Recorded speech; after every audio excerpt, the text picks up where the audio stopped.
Hi and welcome back. In today's video, I'm gonna guide you that how you can add your Facebook friends on Instagram. So let's start our video. First thing you need to do is to open Facebook application. Once you do so, tap on your profile. Once you tap on your profile, then tap on the three lines here.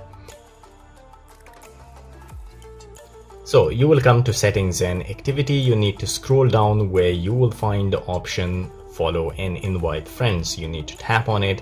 And here you will find the option Facebook. You need to tap on it, and here you can share your link to the Facebook friends and they can follow you. This is method number one. There is another thing that you can do.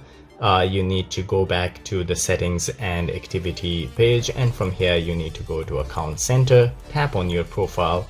Once you tap on your profile, here you need to tap on add account.